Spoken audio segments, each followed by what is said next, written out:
Let's get into some Wellington Phoenix football from the weekend. But first, I just want to ask you about Deven Jackson, who scored a goal for Canberra United over the weekend, and it was an absolute fantastic goal.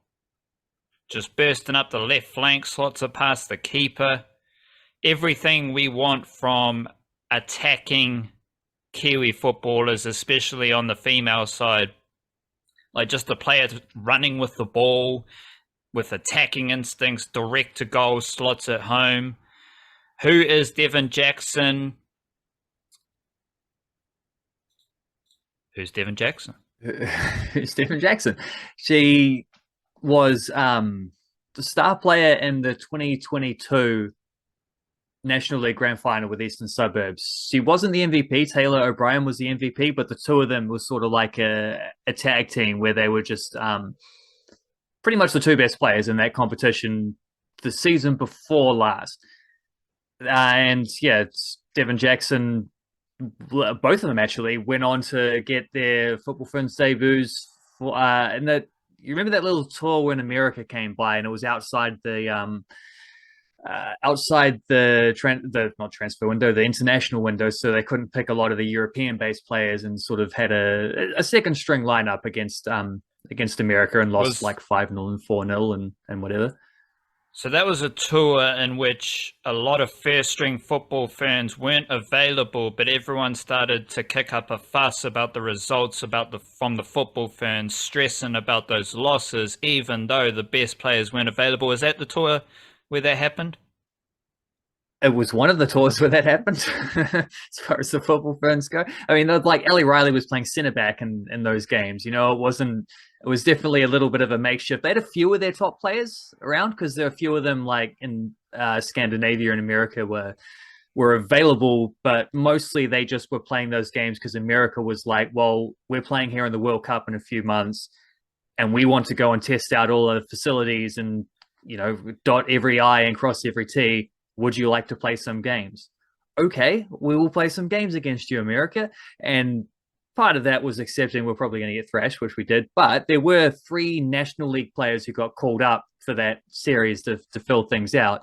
Deven Jackson, Taylor O'Brien, both got debuts. The other one who didn't get a debut was Rebecca Lake, who's now a regular starter for the Wellington Phoenix since then. So, some of the talent spotting didn't go right. I'm not sure what's up with Taylor O'Brien, but she's a little bit older than the other two. So she played sporadically through the winter season, but she didn't play in the National League stuff for Eastern Suburbs. Neither did Deven Jackson because she went and signed with Canberra United. And great reward for an excellent season. And I think to be honest, I thought she probably should have been a little bit more prominent from the start. I thought she was as good coming off the bench and doing nice things for them as certainly some of the players starting ahead of her, but they got a lot of good attacking players, and she was often being used in more of a midfield kind of role. But in the last couple of weeks, she's started to get starts. She started the last 3 games, and that's just led to a steady, like week on week, she's got a little bit more prominent, little bit more prominent, little bit more prominent, and then suddenly she's starting games. Now she's scored a goal. Not only did she score a goal, but she actually ended up playing the last 20 odd minutes as captain for Canberra after Michelle Heyman got subbed off.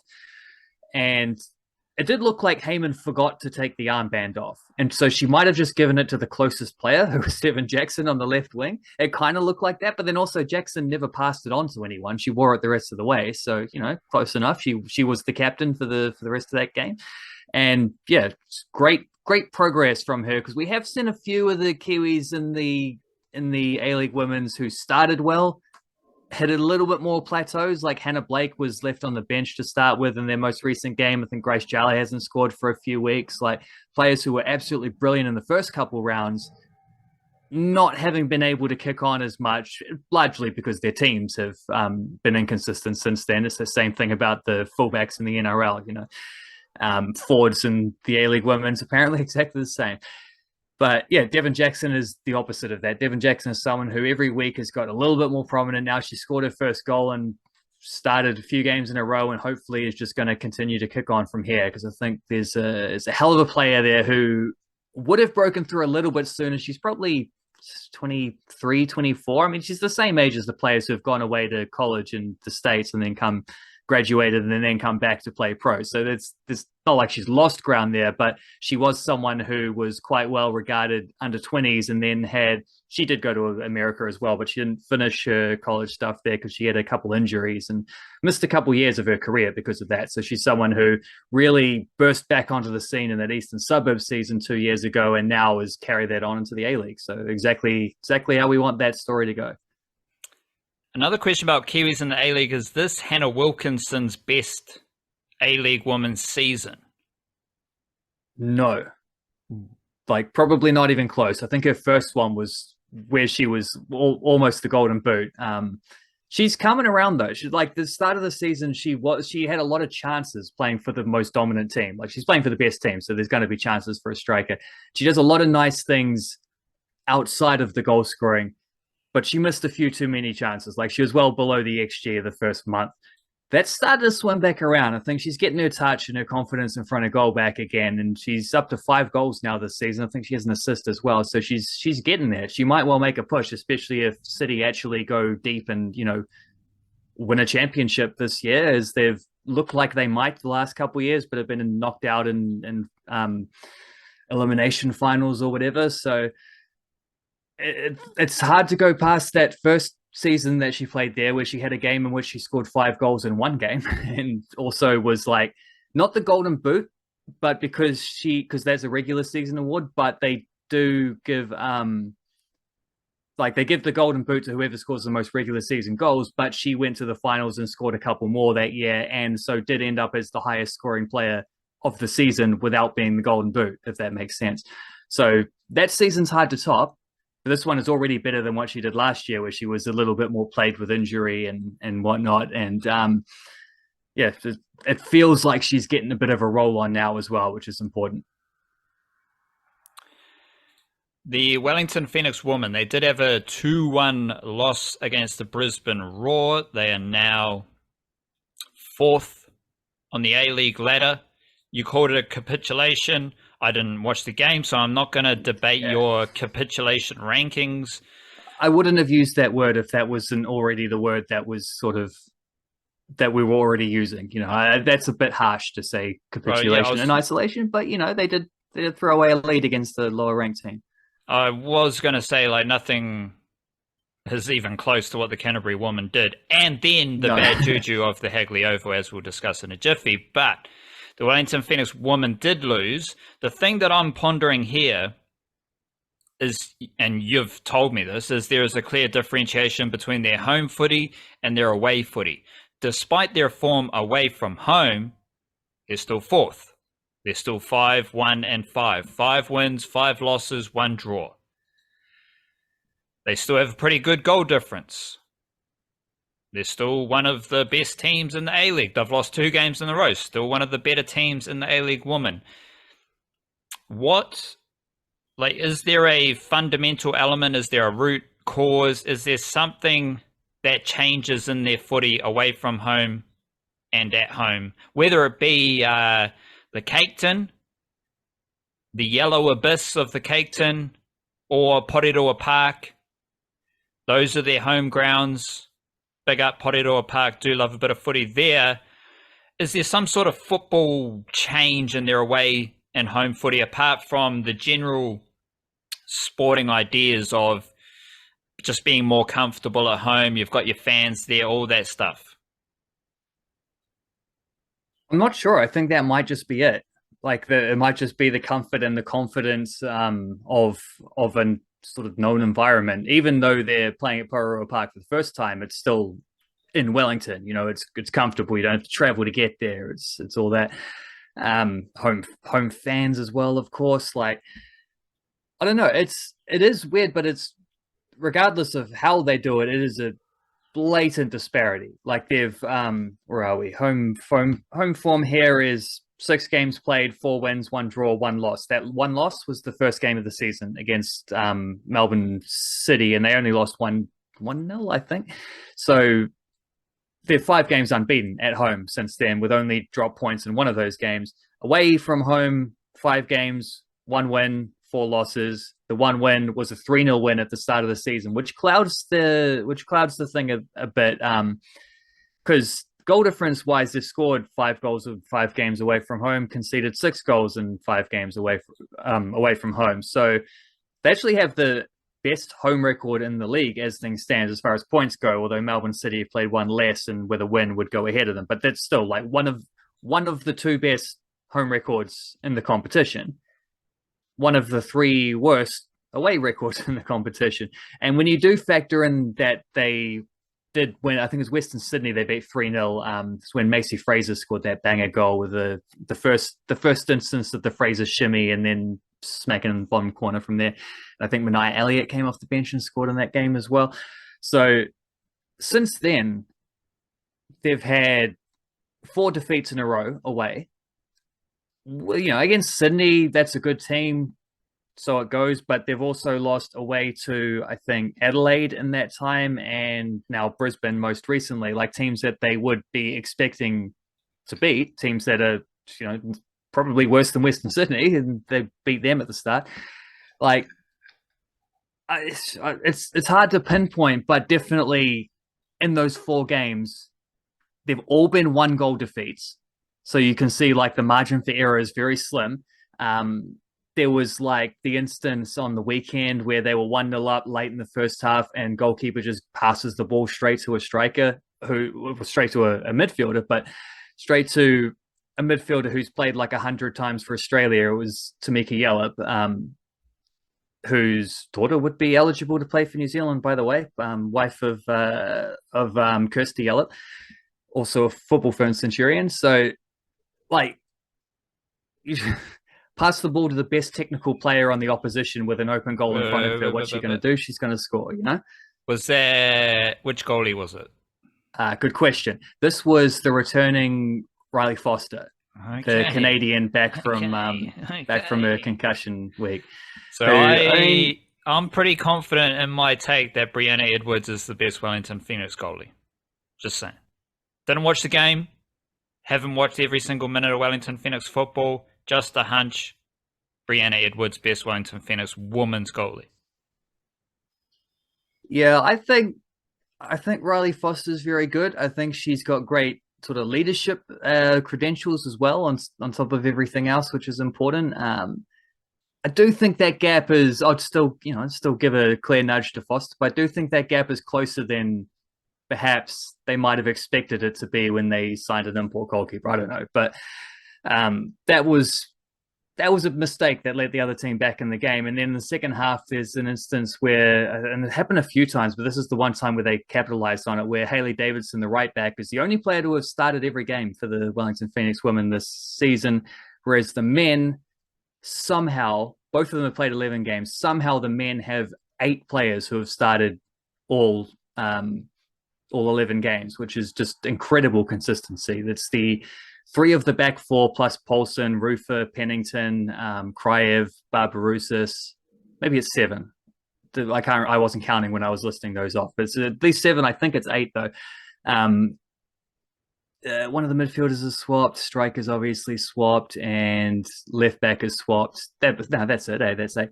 So remarkable consistency of selection from them. Women haven't had the same luxury, so I think there's an aspect of that as well. And some of because they have played a few of these away games quite recently at a time where a couple starters are out with ACL injuries, Wisniewski and Vandermeer. Chloe Knott's no longer with the team.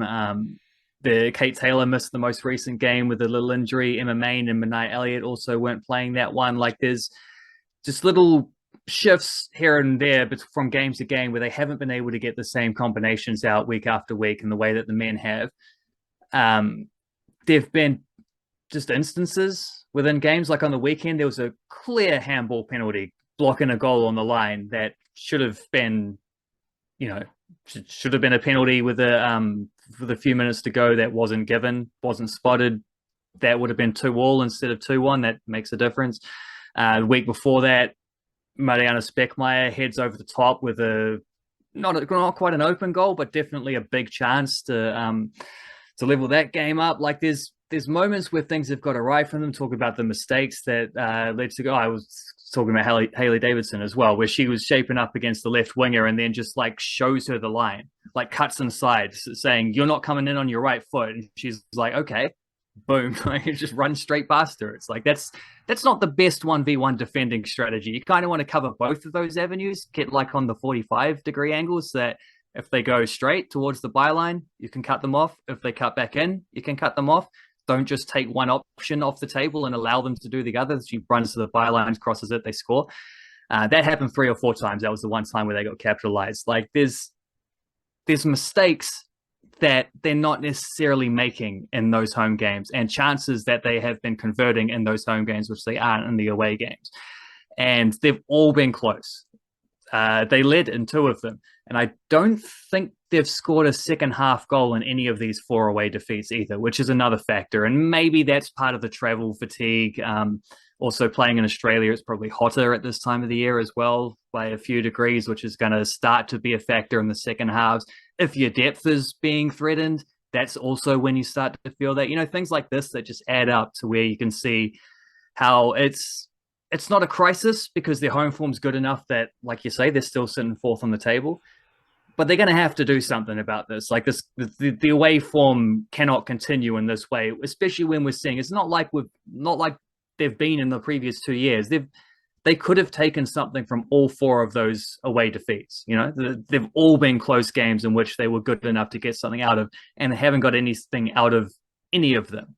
And that's clearly an issue. That's clearly a frustration, but it is something where it's like, at least they're good enough to overcome this. They just have to do it. They just have to find a solution, a bit more clinical, probably get those imports being a little bit more reliable, a little bit more consistent in some of these, because a few of those big chances are falling on them as well at both ends of the field as well. So, it's just the roller coaster of a season. This is one of those downswings where they have to find a way to get back up and keep the momentum going. It's not a downswing if they, it's 50-50. That's the roller coaster. Yeah, the downswing is when they play away games, and then they'll have an upswing when they're at home. That is the definition of a roller coaster. You did do your Kosta Barbarouses. So the Wellington Phoenix men, they had a 2-2 draw against Adelaide United. We, again, not sure too much what happened there, but we do talk about the Wellington Phoenix men a lot. We do talk about their playing style, what they're up to. You can read about it. You can follow it on the newsletter. I just want to ask you specifically about Kosta Barbarouses, because this has been a very interesting aspect of Wellington Phoenix men's football that we have discussed a lot during the season. So your Kosta Barbarouses, respectfully to you, I didn't read it, but I was just checking the headlines. Fair enough. The headline was kind of about the Kosta Barbarouses resurgence. Last season, he wasn't that good. This season, he is pretty good. However, a few weeks ago, you were telling me he doesn't want to shoot. And obviously, what you're saying was right, but the way you presented it was like, these professional footballers, like him and David Ball, these guys who are paid to play football in attacking positions, don't want to shoot the ball. So maybe they didn't want to shoot. Maybe they were scared to shoot. They had the yips. I don't know. Maybe they were also under some sort of instruction to not shoot in certain areas, which you also alluded to at some points, where the Wellington Phoenix style of football, they want to get into certain areas to score their goals. But that is to say, it's like, because the way I interpreted your presentation of the Kosta Barbarouses resurgence was kind of season on season. But our Kosta Barbarouses yarns, like literally maybe a month ago, we were talking about Kosta Barbarouses not shooting, let alone scoring goals. And I don't see anything about David Ball scoring goals or any type of resurgence there. So I'm assuming that's because he hasn't. Yeah, I'm assuming David Ball. I'm not going to say he's got the yips because he's playing his role, and I think that's the thing here. There's a lot of different roles in this Wellington Phoenix team, and as long as blokes are playing their role, as long as the team's performing well, it's all good. But I want to focus on the past 2 months, maybe. Forget about last season, and also you can read about all the stats. You've got all your stats. You've got a fetish for XG nowadays. You love your XG stats. It's one of your big things. But what zone in on the past 2 months? Has there been a change in where Kosta Barbarouses is appearing on the field? Has there been a change in how Kosta Barbarouses is getting the ball? Is there some sort of change in the shots he's taking and not taking? I'm fascinated by this idea that Kosta Barbarouses, like a short time ago, we were talking about his lack of goals. Now we're talking about a lot of goals and his form for the Wellington Phoenix. So in a purely footballing on the field perspective, similar with what we were talking about with Chris Wood in the Subscriber podcast last week, what are some of the differences in Kosta Barbarouses' form?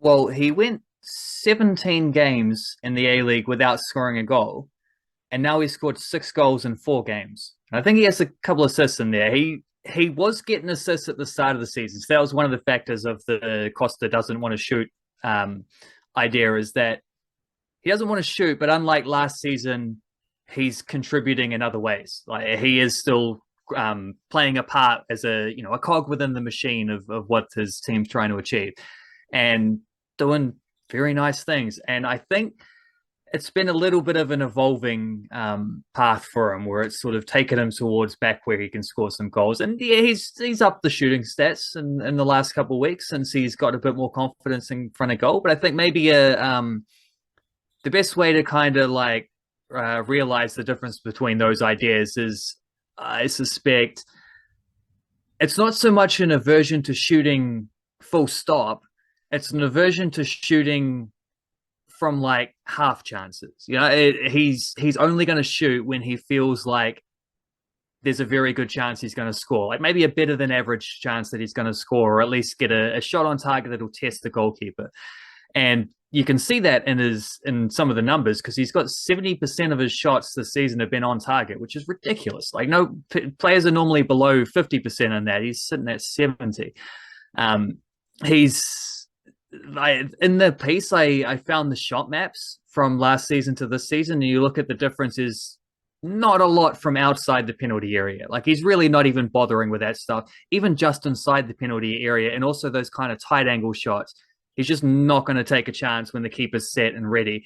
And a lot of the goals that he scored have also come sort of down the center of the goal, like where they've actually crossed the line. It's not like just sneaking inside in off the post, or just sneaking inside the corner or whatever, which suggests that the keeper probably wasn't standing there set ready waiting for him. It's more like converting crosses where the keepers had to cover his near post, and maybe one-on-ones where the keepers had to rush out on him, that kind of stuff, which, yeah, there are examples of both of those for goals that he scored this year, let alone shots that he's taken.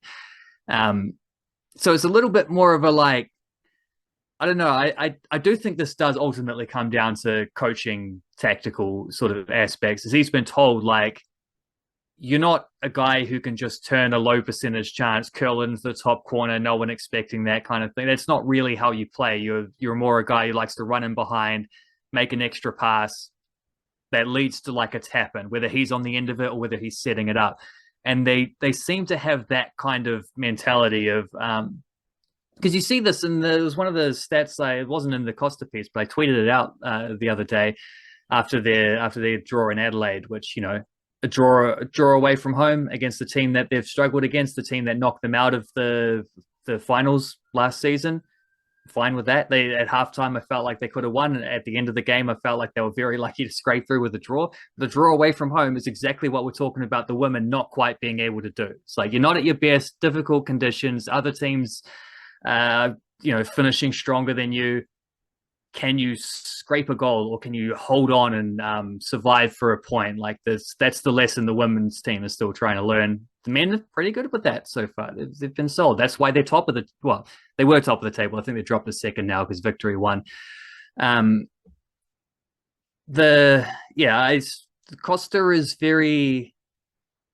He's also dribbling a lot more is another aspect. Like you can see him picking up the ball maybe deeper in areas where he can carry it into space in front of him. And there was a moment, there was It wasn't a goal on the weekend. It was a goal, but it was disallowed because Kraev was offside. But there was that instance in the Adelaide game where he drops into halfway, collects the ball from, I think, defender, plays it to Rufer, who flicks it one touch. They've been sort of passing it around the back and getting pushed deeper and deeper and deeper. So Kosta comes in to be an extra man, create a little bit of an overload, collects the ball because the other team was pressing a little bit higher. He's got space to run into. That kind of situation he's very good at. He's doing a lot of that, and that's this team being so good in transition. It allows Kosta Barbarouses to run at broken defenses more often. And then he's not necessarily dribbling past guys. He's just like running at the defense, slipping a pass out to Tim Payne overlapping or whatever, like creating overloads and things like this. And there's a sort of quality over quantity aspect, because the stat I was talking about that I tweeted out was about how they are, and there have been some games played since then, so I can't confirm that this is still completely true, but I suspect it probably is. How the Phoenix have allowed the most shots in the A-League and allowed the fewest goals per shot in the A-League. So not the fewest goals, but the fewest goals per shot.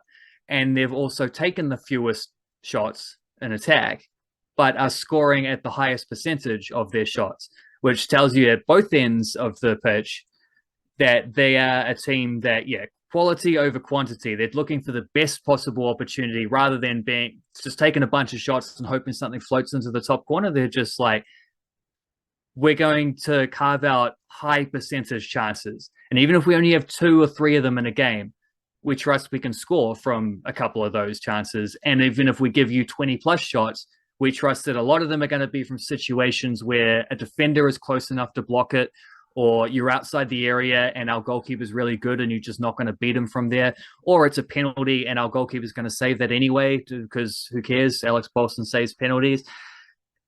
These kind of, like, this is a trend that I think is clear throughout the team, for all the way from goalkeeper forward to striker, even though striker is currently out injured and not playing. But I don't think anyone embodies it better or more so than Kosta Barbarouses. And it's a great example if you look at where he was last season, where he is this season. Great reminder to people that fit over talent sometimes is also a big factor as well. Like, just players playing in the right position and the right style of play to suit what they do, having the right players at the club for that. And, the way that Tele played was pretty successful with the Phoenix, but didn't necessarily suit what Kosta did. The way that Italiano is doing things, I think, has a lot to do with trying to put guys like Kosta Barbarouses in a better position to succeed. And that's worked. He's done that because he is in a better position and he is succeeding, and he scored 6 goals in 4 games. He is the leading goal scorer for the Phoenix this season, and he's the leading assist maker for the Phoenix this season. And it's like goals and assists per 90 was another one of the stats I chucked in there. They're just like how many goal contributions he's given each game.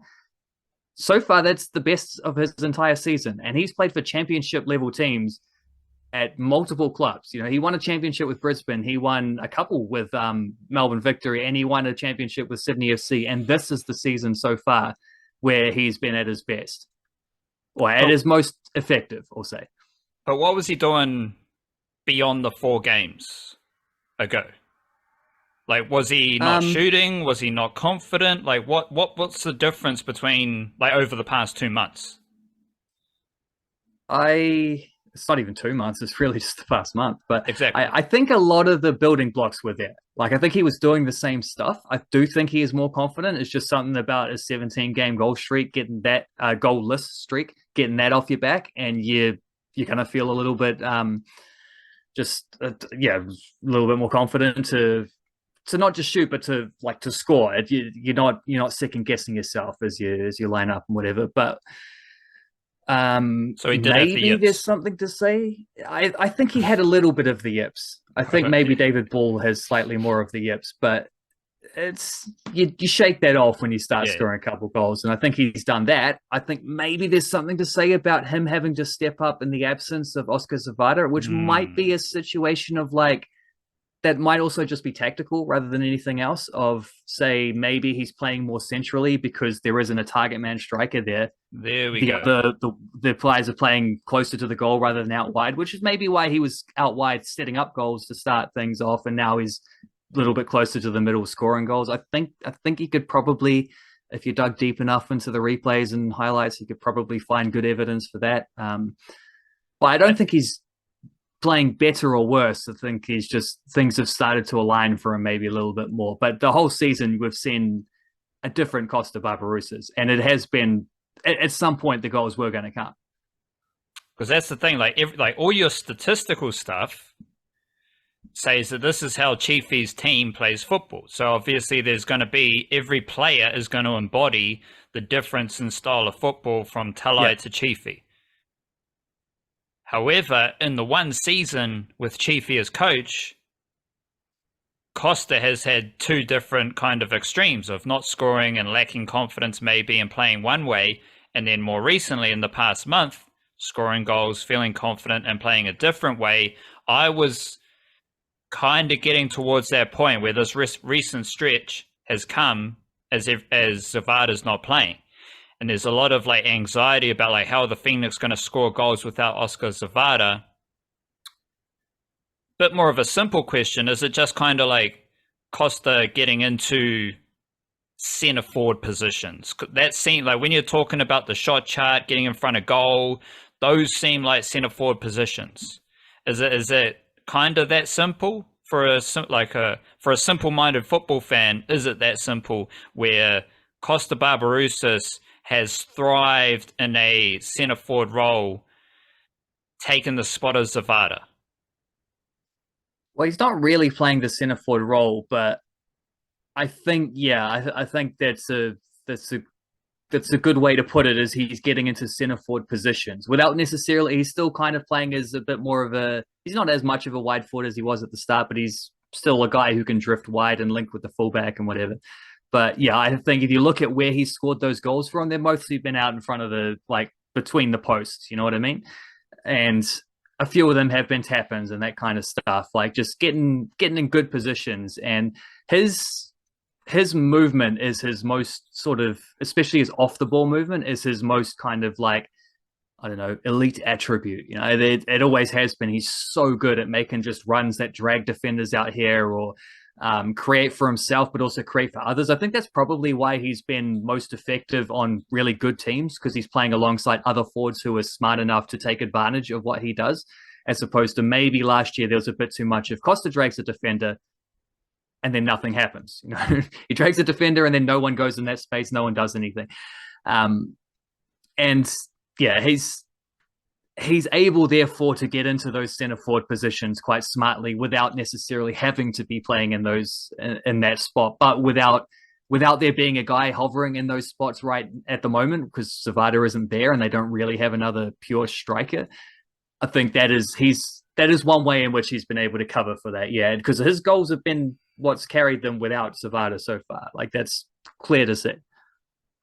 Because anytime, like, as you're talking about the counter-attacking stuff and just watching the Wellington Phoenix this season, when I think of Kosta Barbarouses, I think of him getting the ball, running the ball, taking on a defender, passing the ball, getting into space, and maybe getting the ball back. Whether it's intricate short passing, whether it's like passing and then getting the ball 2 passes later, those are the situations that automatically come to mind when I'm thinking about Kosta Barbarouses. It's less the stuff of him bursting into the box and getting, around the penalty spot to finish a shot. But I think that is the quality of him, where he can do a bit of all the attacking jobs in a system. And I think that also provides intrigue and scope as to how him and Zavada work together, because Kosta's still going to be effective closer to halfway, getting the ball on the counter attacks, giving it to Zavada, getting it back, and so on. That combination is going to be really interesting. But then maybe Zavada can also play off Kosta. Like, if Kosta's getting into the box, then Zavada can find other spaces, or Kosta and can vice versa. Yeah, Kosta can fake to get into the box and pull his defender a certain way, which opens up space for Zavada. So in my mind, I'm kind of thinking, like, has Kosta Barbarouses taken over from Zavada? but I think the excellence of Kosta Barbarouses as a prototypical Aotearoa Kiwi athlete, team first, do your job, open up space for other blokes. I think he is the perfect attacking player to have alongside Zavada, who is more of a quintessential centre forward.